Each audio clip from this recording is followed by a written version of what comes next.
30th, 1997. The Imperial Suite at the Ritz Paris. Golden chandeliers cast long shadows across marble floors as Princess Diana sits alone for a quiet moment, staring out at the glittering lights of the city below. Earlier, she laughed softly over dinner. Cameras flashed, the world watched. But inside this room, there is silence now. Midnight approaches. She steps into the elevator. She offers one last smile to the cameras, and then she walks out through the back entrance into the Paris night. But here is what they never tell you. Years later, guests who stay in this very suite wake up freezing cold in the middle of summer. They hear faint footsteps crossing the room at exactly 12:20 a.m. Lights flicker without explanation, and some swear they have seen her reflection in the mirror, lingering, waiting, because on that night, Princess Diana never truly left this room. The Imperial Suite has changed very little since that August night. The marble floors are the same, the chandeliers still glow with soft golden light, but something shifted in the air after Diana left. Something the staff noticed long before guests ever spoke about it. Housekeeping felt it first. Marie-Claude Berger worked the night shift at the Ritz for over 3 decades. She was there in 1997, and she was there in 2003 when a couple from London checked into the Imperial Suite to celebrate their anniversary. They left after just one night. At 2 in the morning, Marie-Claude found the wife standing in the hallway, wrapped tightly in a hotel robe, her face pale. The woman said she could not sleep. She said the room felt watched. She said she heard someone pacing slowly near the window, back and forth. But every time she opened her eyes, there was no one there. Marie-Claude didn't ask questions. She simply moved them to another floor. The Ritz does not advertise which suite Diana stayed in. There is no plaque, no mention in brochures, but those who work there know. And over the years, they have learned to recognize the signs. Guests who request early checkout without explanation. Guests who call the front desk at midnight, asking if someone else has a key to their room. Guests who complain that the suite has grown unbearably cold, even in winter. In 2005, a journalist named Anthony Cardell stayed in the Imperial Suite while researching a book about Diana's final days. He did not believe in ghosts. He believed in facts, timelines, and evidence. On his second night, he woke suddenly. The clock beside his bed read 12:20 a.m. He heard soft footsteps crossing the marble floor, moving from the window toward the center of the room. Slow, deliberate. He lay perfectly still, listening. Then the footsteps stopped. He turned on the light. The room was empty. Cardell later described the experience carefully. He did not call it a haunting. He said the room felt occupied, as if someone had just been there and had not fully left yet.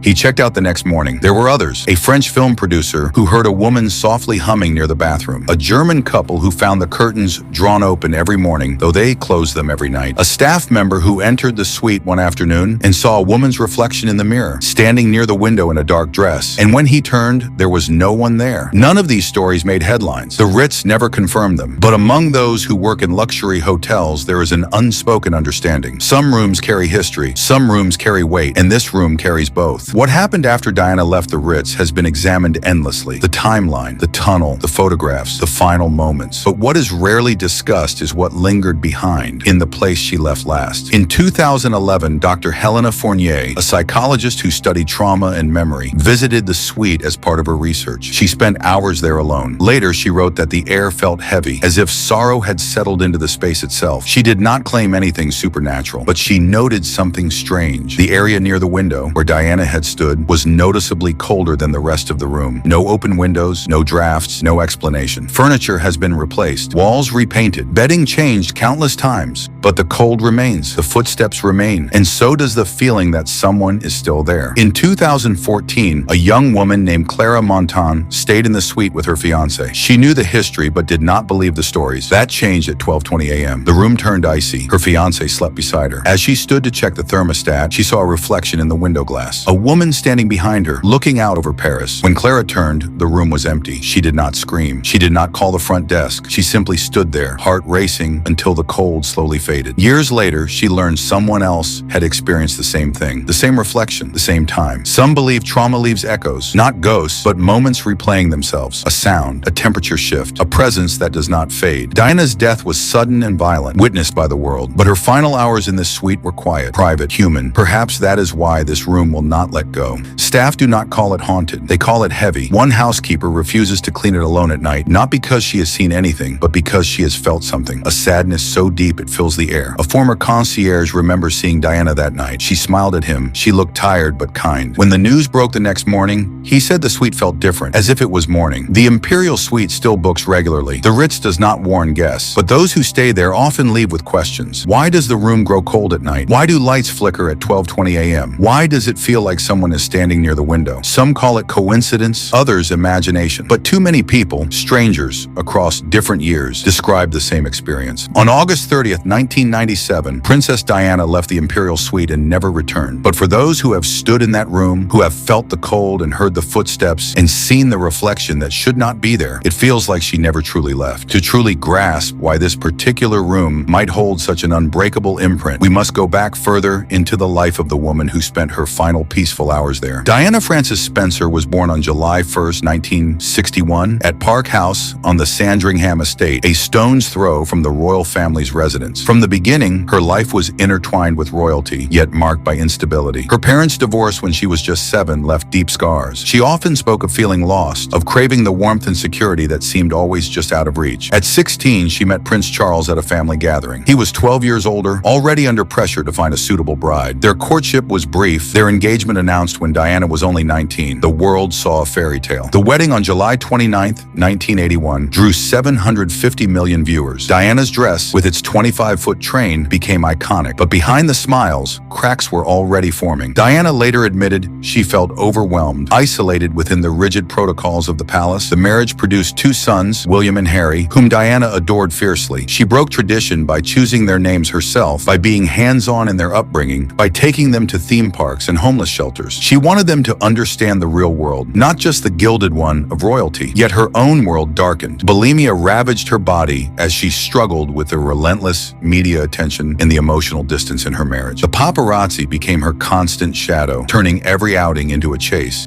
By the early 1990s, the marriage had collapsed publicly. The separation in 1992, the divorce in 1996, these were battles fought under the harshest spotlight. Freed from royal duties, Diana blossomed in new ways. She threw herself into humanitarian work. Her walk through an active minefield in Angola brought global attention to the landmine crisis. Her embrace of AIDS patients shattered stigma. She used her fame not for glamour alone, but for good. People felt they knew her because she let them in. Her vulnerability, her warmth, her pain. In the summer of 1997, she found love again with Dodi Fayed. Their relationship was passionate, carefree. They sailed the Mediterranean on the Jonakal, away from prying eyes, or so they hoped. Paparazzi photos of them kissing splashed across tabloids, fueling speculation of engagement, of a new life far from Britain. On August 30th, they flew from Sardinia to Paris. Dodi's father, Mohammed Al Fayed, owned the Ritz, and the couple sought refuge there. They arrived around 4:30 in the afternoon, entering discreetly. The plan was simple: dinner in the suite, then departure to Dodi's apartment. A ring reportedly chosen earlier waited, symbol of a future that would never come. The Imperial Suite itself is steeped in history. Modeled after Marie Antoinette's style, it features Louis XVI furniture, crystal chandeliers, silk-draped walls, and panoramic views of Place Vendôme. Coco Chanel lived in a nearby suite for 30 years. Hemingway liberated the Ritz Bar in 1944. Royalty, artists, tycoons, all have passed through, but none left the mark Diana did. That evening, Diana wore a black dress and pearls. She and Dodi dined privately. Oysters, foie gras, sole. Witnesses recall her laughter echoing softly. She called her sons one last time, promising souvenirs from Paris. Outside, photographers swarmed. Decoy plans were made.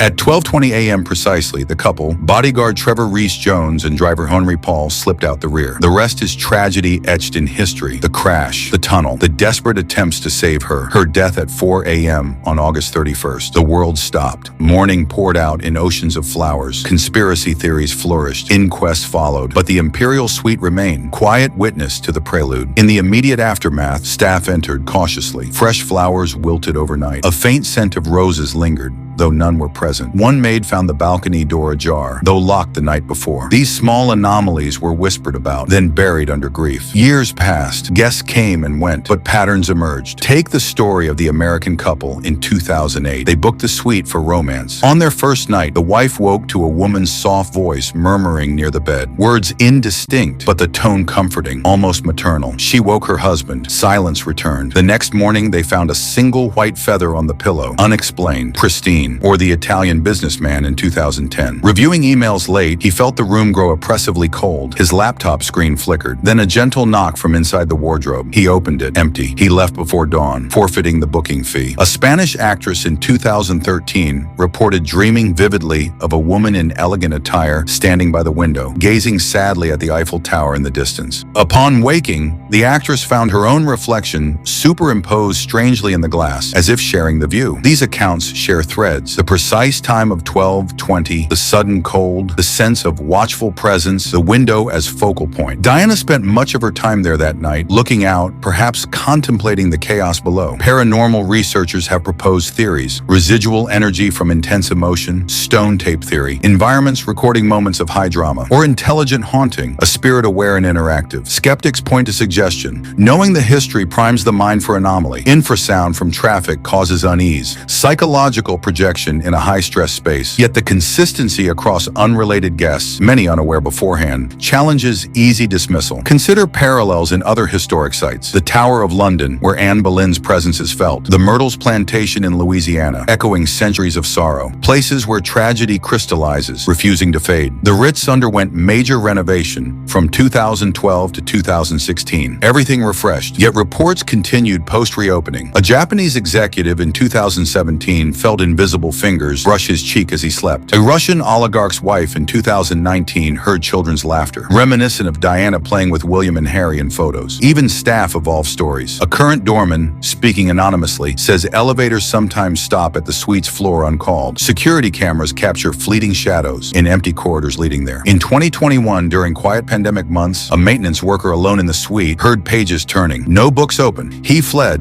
refusing future assignments there. Dr. Fournier's research expanded. She returned with colleagues, measuring electromagnetic fluctuations, spikes aligned with reported times, temperature drops mapped precisely to Diana's known positions from security footage. She concluded the space holds collective trauma, not just Diana's, but the world's grief projected onto it. Diana herself spoke often of feeling trapped, pursued. Her last sanctuary now mirrors that, a place where privacy was breached eternally. Perhaps the suite protects her memory. Guests intrude, and the air thickens in reminder. This was sacred ground. Or perhaps it's simpler: unfinished business, a life cut short, words unsaid to sons, to the world. Whatever the truth, the Imperial Suite endures as more than luxury. It's a threshold between history and mystery, between the living and the lingering. Those who stay carry the experience away. Some feel profound sadness lifted, others a gentle reassurance, as if blessed by empathy itself. Diana touched millions in life. Perhaps in some way, she continues, if you ever find yourself in Paris, gazing at the Ritz's golden facade, remember the woman who looked out one last time from its most famous window and wonder, does she still watch the city lights, waiting for peace that never came? Thank you for joining me on this journey into the shadows of history. If these whispers from the past have left you unsettled, subscribe to Whisper Dark for more stories where the veil between worlds grows thin. Turn on notifications. The next tale might find you in the dead of night. Until then, sleep lightly.